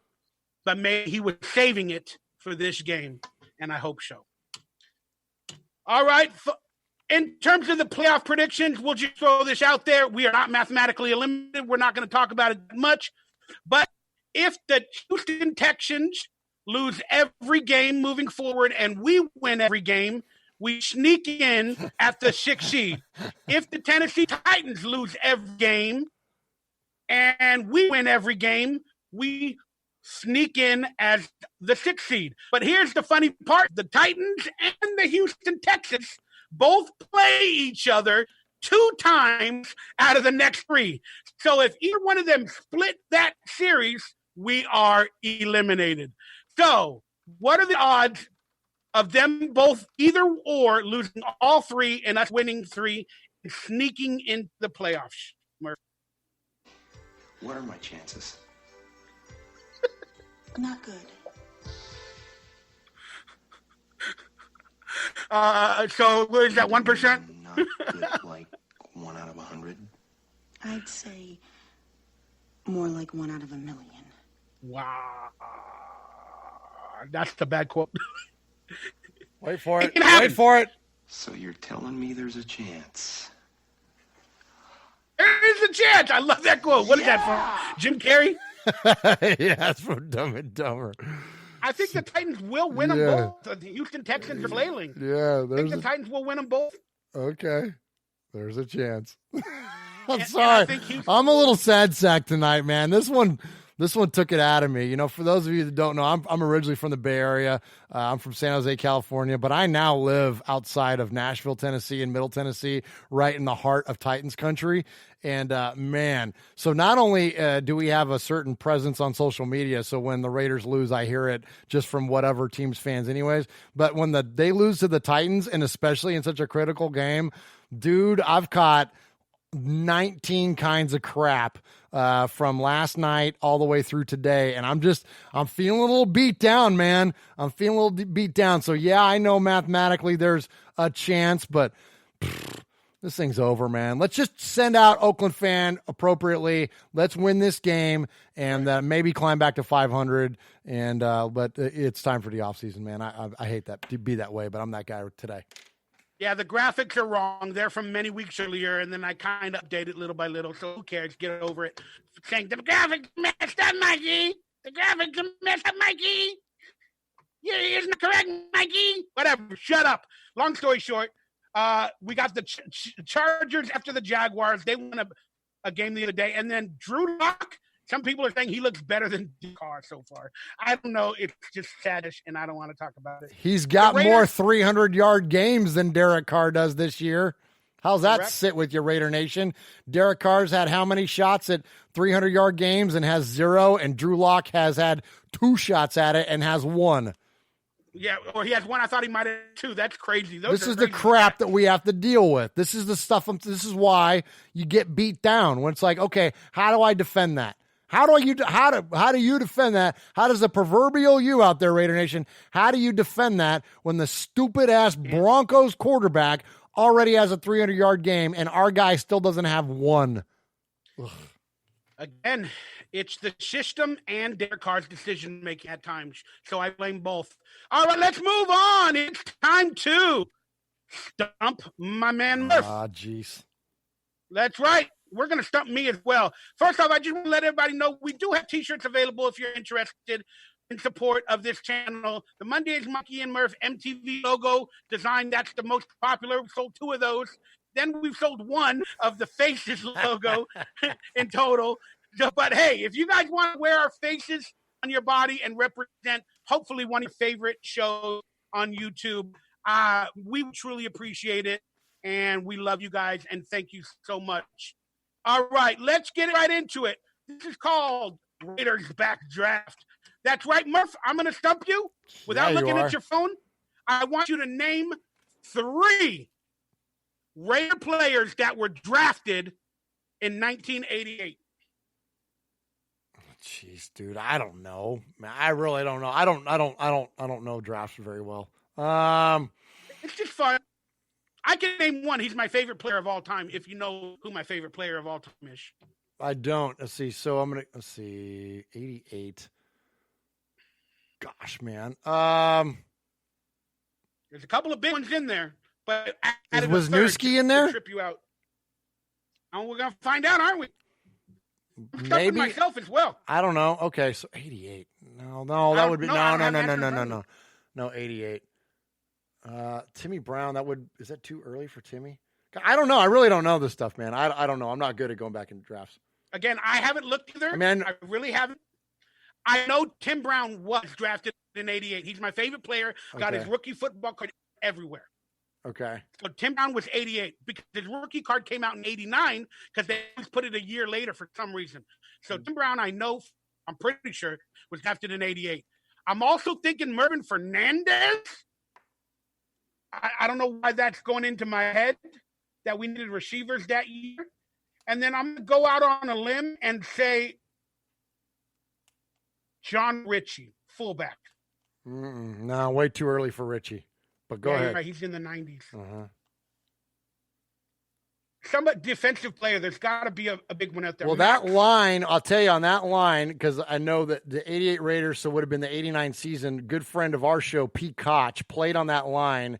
It was him and Howie played on that line on the defensive end, and I'm trying to think if there was a rookie that played with them, and I don't think there was. That's probably like Winston Moss or somebody like that. Like, again, There you go. That's a good one. This is the stuff where I know I'm aware of the players, but I get jacked up on the minutia of like when these players were. Then nowadays, like in the 90s plus, I'm much, much better because I'm older. But, I was 15. And so, I wasn't really even locked into the drafts, like the depths of the drafts back then. You know what I mean? It's just fun. But I guarantee you, Murph, moving forward, now that we're going to get the answers, you're going to remember this much better in the future. I'm going to go and research this stuff and get it stuck in my brain now because I don't want to lose any cred. Yeah, which I'm sure people in the chat are yelling at me right now. But go ahead. When I put the graphic in, I tried not to look at it. I tried to do it like all weird, like this. Yeah. There it is. Timmy Brown, Terry McDaniel, Who else is in there? Scott Davis. That was probably the defensive guy I was thinking about. That would have been the guy that would have played on the line with Pete and Howie. Yeah. They did get a second receiver, which I thought they did. I thought it was Mervin Fernandez, but he was probably a free agent. Mike Alexander out of Penn State. I feel like Mervin was 86 because that was his number was 86, and Mervin Fernandez and I went to the same high school, and I wore 86 in high school because of him. And I feel like there's another thing there with that too. I feel like he was drafted in 86 also, but we should have had the first three. The first three are in blue, which means they were like Pro Bowl players, or they stayed with the Raiders for a long time. It means they made the roster and they were decent. Tim Brown, McDaniel, and Scott Davis. That's cool. Trying to see if I recognize any other names. I don't. Scott Tabor, I remember him from one year. I don't remember any of the other names on there. I probably remember the preseason. All right, there it is. I don't know. I thought that was fun. All right, let's get into the fun game. Last week we fired or hired people. This week with undrafted free agents. That's right. Next year, going into the offseason, there are a lot of players on our roster that are going to be unrestricted free agents, meaning you have to sign them again or decline to sign them, and they can, go with other teams for money.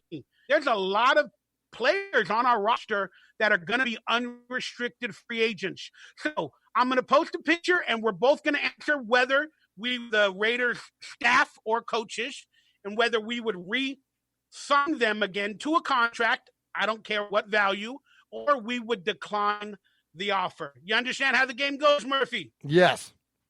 All right. The first player that's an unrestricted free agent, would you rather re-sign or decline, is DeAndre Washington. Re-sign with no guaranteed money. 100% I would re-sign him. This guy is a valuable asset, and I'm really liking this dude a lot. The next player is, hopefully I can name them all. I didn't write them down. Oh, that's Vontaze Burfict, coming off the suspension and the one-year contract. Would you re-sign or decline Vontaze? Re-sign, but still bring in another linebacker, not depending on him to play the position for the length of the season. I would decline him only because I fear his decision-making on many occasions. And I think we need to draft a linebacker and just plug and play the first-round linebacker that we get. That's my opinion. So I think we declined that because Paul Gunther won't be the coordinator. All right, the next player is – oh, I didn't press the play button. Forgive me. Richie Incognito. Sign him. Sign him on the dotted line. Heck yeah. But get him into a therapy session every other week. Hey, man, he's balled out, man. He's done great. He did. All right, the next player to sign or decline would be Isaiah Crowell, the injured running back that was brought on this roster to be our main stud behind Jacobs. I mean, same thing with Washington. Sign him with no guaranteed money so he can compete, and if he proves to be the guy, great, and then it doesn't cost you anything if you got to let him go. Yeah, I don't know technically they're signed if that means they continue on the team, but according to the results, said he is an official unrestricted agent. So I would say no. I think we're going to draft another running back or something in the late round, and we might go in that direction. Even though he's really young and he could play good for this team moving forward. I believe that's Gucci Harris is an unrestricted free agent. Yeah, I'm not sold on him, man. I don't know. You can find anybody to return the kick. Yeah, injuries seem to be a factor the previous 2 seasons with him, and he's now 32 years of age. So I could see the Raiders moving on from him just like they did with other players. The next player, oh, my God, who is that, 95? Is that Mayoa? Yeah, you know what? It is Benson Mayoa. You're right. Yeah, kind of. These are the guys that sign them, but fringe player, right? So you sign them, but you don't guarantee money, so you can move on from him if you have to. Yeah, I mean, he has been a stud early on for the Raiders in the sack position in the first 4 to 5 games, and he kind of is one of the best players beyond Max Crosby. Only because Cleveland Farrell is taking up all the double teams and letting him get free. Correct, but I still like the addition of Mayowa again for a second year, but he's going to require some money because the team looked that bad, in terms of sacks on occasion. But I say sign him. There it is. There it is. Number 7, Mike Glenn. We're going to draft a quarterback. We don't want Mike Glennon on our team anymore. Are we going to draft a quarterback? Oh, I think we're going to draft a quarterback. Now, where, I don't know, but I think we're going to draft one. All right, so let's decline Mike Glennon. Let's go back to the Bucks or what other team you played for. I'm disappointed in you, Mikey. You used a picture where it actually compliments his neck right there. Like, there's got to be another one that shows the actuality of that pencil neck where it's like a foot long. And I know, and I'm part of the long neck crew. You know what I mean? I don't have a neck. Look at that. I don't have a neck. People are like, Mikey Raider, where's your neck? I don't got a neck. I'm like a turtle. Yeah, I got enough for both of us. Look at that thing, man. Look at that. There's like, to go from chin to chest, like there's like 18 inches of travel there. I'm like a shock absorber over here. Speaking of travel, Arizona Cardinal and now Raider Josh Morrow is an unrestricted free agent. Would you bring him back in? Same as Mayowa. Yeah, Sign him with nothing guaranteed. I would decline Morrow. He hasn't panned out. He cannot cover. He can only defend the rush, and he's not a sack master and has no moves. All right, I would decline him. The next player is, only a few more to go, Jalen Richard. I think my answer on every single one of these is going to be the same. Sign him, nothing guaranteed. So you can move on from him if you have to. Yeah, if they re-sign DeAndre Washington and they draft a running back, I could see Jalen Richard on the out. I don't know, but he picked up a block the other game on a blitz or something that was beautiful, and he really tried to ball out. So I mean, he's got return capability, so I mean, he gives you that, which is nice. He had the fumbles a little bit when he was returning previous times, but this year he seemed to be okay coming in relief of Trevor Davis and Dwayne Harris. So, I mean, he's got that capability to him too, but I don't know. If you got Washington, it's kind of like a duplication of effort there. He's a little better catching the ball in the backfield, but we might have the same roster next year if this all pans out, but I would sign him. It's what he's got, but also draft a player. There it is. Number 20. I believe that's Darryl Worley. Yeah, he's played well this year. He got torched against Tennessee Titans, man, but Mullen got freaking just, he got shredded in that game. So, I don't know. What Mullen getting shredded is not Worley's fault, nor his an excuse for his play either. But, I think overall he's played pretty well this year, considering it all got dumped on him. I mean, he was going to be the number 2 corner coming into the season, and then he ended up our number 1, right? He's great depth. If we can build through the draft and get more young players or even a free agent that can handle the cornerback position without getting rid of our first-round pick for a third-round pick, like we did with Garyon Conley, I see you re-sign him. Only 2 more to go, I believe. Okay. Number 42, Cole Joseph. We declined his 5th-round option. Yeah, we're not going to be able to afford him. So, I mean, I think he's played really well and, demonstrated his dedication to the team. And, I'm a fan of Carl Joseph. He was one of those guys coming into the season where it was like, okay, it's going to be up to him to kind of turn us around and change our opinion of him. And I think he's done a pretty good job of that. Sadly, by doing that so well, I think that someone's going to be willing to pay him more than what the Raiders are going to be. So, I say sign him, but that's with a caveat. Do you want to sign him for what someone else is going to be willing to sign him for? Probably not. So I think he's going to be gone, but yeah, in terms of this exercise, yes, sign him. Gruden doesn't seem doesn't care to get rid of players that are young. We declined his 5th-year option. He also went on IR, which decreases his value into the offseason. But, I would take a chance if he's available, but I don't see Gruden paying top dollar for a safety. He's probably going to draft another one. Here it is. There's our official list of unrestricted free agents. You guys can go through it yourselves, but that's our official 2020 unrestricted free agency of all of our players. And this was the sign or decline game. Boom! Boom! Boom! We are done. We are another show in. This was our 36th episode, which is amazing for our channel. And we're typically rounding down at this time of year on our show, especially without the playoff and the hunt and whatever I'm dealing with in life. But we will be coming to you guys with a few more shows before the season officially ends. And we will have a monthly special on Mondays with Mikey Murf. Stay tuned to that. But yeah, I'm not going to end the show here, but it's just sad time. It's going to be the last game in Oakland, Murf. I'm actually really sad. Like, the day feels like it's here, dude.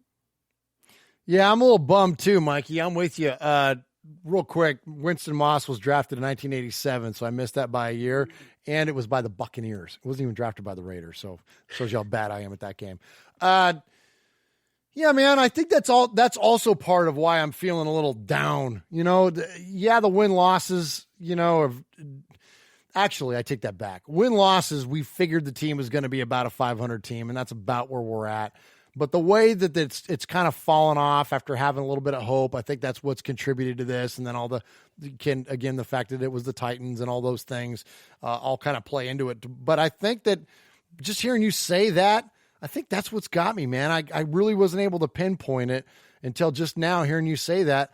I mean, as much as I'm not a city fan and I don't live in the Bay Area anymore, and I don't have very few family ties at this point back to that region, but I do have a lot of memories, some of my fondest memories growing up, fondest memories of my dad, fondest memories of family and friends and all the amazing doors of opportunity that have gotten opened since we've begun our podcast, and just all the things the experiences that I've had in Oakland, knowing that that's all coming to an end. Yeah, it is a little sad. And while I've also been very vocal about don't let where the team plays impact your game day experience, like don't let, whether it's Las Vegas, Los Angeles, Oakland, anywhere else, don't let that change your game day routines. Don't let it interrupt your family gatherings. Don't let it interrupt the camaraderie that comes with being a member of Raider Nation. Don't let the team's locale interrupt that. But there really is something that's, kind of emotional, frankly, about the Raiders playing their last game there. And so, yeah, it's sad. And I'm so glad, I'm so thankful we got a chance to go out there in a few weeks ago and see him play the Lions and see so many of our friends and to experience the Coliseum one last time, see him win one last time. But yeah, Mikey, I think that's it, man. I think that's why I'm kind of feeling down, man, is that this is it. And my hope is that we send it out right, man. I hope that, and I know the Raiders are going to take it seriously. I know that Derek Carr is hyper aware that this is it. I know that John Gruden is too. And I know that odds are everybody involved with this organization understands and has a hyper awareness to what this means to the entirety of a fan base, regardless of where you live. Maybe they need to go out there and film play calls like the Patriots apparently did with the Bengals again the other day. I don't know about any of that. But all I know is that they're going to have an awareness of how important this is to Raider Nation. And I'm going to have faith that they're going to get it done. And it's as disappointing as it has been that they haven't got it done on certain occasions this year. I'm going to trust that, like you said earlier, they're going to pull out every stop. They're not going to let anything hold them back. If there's a trick play to be had for the Raiders, I don't know if there is or not. I don't know if there's a flea flicker or a reverse pass or anything. I don't know if any of those things are out there available in the playbook, but if they are, you bet you they're going to come out, and they should. And so at the end of it, though, I'll say this, and then I'm going to shut up, and then let's get out of here. I'm so envious of the members of Raider Nation and the fans that are going to be at the game. It's going to be an amazing experience, and I know you all are going to have an amazing time. And I would just say this, that regardless of how the game comes out, I don't care if they get blown out by 50 or they win by 50, don't let that, and it's going to be hard not to, but don't let that alter what you're able to absorb that day. Keep your phone in your pocket, other than maybe a few pictures with friends and family, but absorb the Coliseum, absorb the atmosphere, absorb the flyover and the national anthem and the flag and the tailgate and, absorb all it is to be a member of Raider Nation. Get there early, get there when the gates open, wander around the A lot and the D lot, go see the guys at the Pillaging Podcast, go do everything there is to be done and absorb it. And regardless of how the team plays, don't let that impact you in a negative way. I would just say, don't do that. Just take it for what it is and enjoy it and love it. And cause this is it, man. Last shot to do it. So take it in one last time. They will. Trust me. Last year when we thought it was, the finale as well, Raider Nation respected. There was no badness or anything like that going on. And I'm just going to end it with this. Me and the Raiders go hand in hand. This feeling feels like my life as well, Murph. I'm on an emotional roller coaster constantly. And then I just had the tragic news that I'm going to have to move, whether it be now, but definitely in the future. And I'm going to have to start a new life. And that's the same situation the Raiders are in. And you should move to Vegas. That's what I'm saying. But, I cried about it. I was fearful. I didn't want it to happen. But now I've slowly accepted it. And you guys have taught me about the positives that will come from moving and getting a different outlook on my life. And that's what the Raiders are going to do. So go into this game. Get rid of all that hatred, like you said. Nothing but positivity. Whether we win, lose, or tie, we're all Raider Nation for life. Cheer them on. And when Derek Carr runs onto the field, give him a cheer. We are quality people. The media doesn't know that. They think we're thugs, we're hoodlums, we steal, we this, we that. They're afraid of us. But we all know the truth. So go up there, celebrate life, celebrate your family, and let's have a fantastic just win day. This has been Mondays with Mikey and Murf. We'll probably see you next week to discuss a Victory Monday. And we're going to have a great time. Get on out of here, Murph. Let everybody know real quickly about your channel, the links below, and let's say goodbye. YouTube.com/Murf's Fan Cave. That's MURFS Fan Cave. And then check us out on any podcast service that is Apple Podcast, Stitcher, Google Play, anywhere you can find a podcast, Spotify, iHeartRadio. Please search for Murf's Fan Cave, MURFS Fan Cave, and subscribe. Thank you so much. Appreciate you. Love you, Raider Nation. We'll see you next week after we whip the hell out of these Jaguars. We will, baby. We will get that just win, baby. I guarantee it, and it will be big, and Raider Nation will be dancing in the aisles, and I expect many legacy players to be in attendance to amp up that crowd, and we might actually create electricity on that night. This has been Mondays with Mikey and Murf. We'll see you next week. This has been Mondays with Mikey and my boy Murf, bringing you Raider topics and Raider dirt and positivity, because we are a pretty cool Raider talk show. We try to have good times. It's time to go. This has been Mondays with Mikey and Murf. We'll see you next week, Raider Nation. Peace.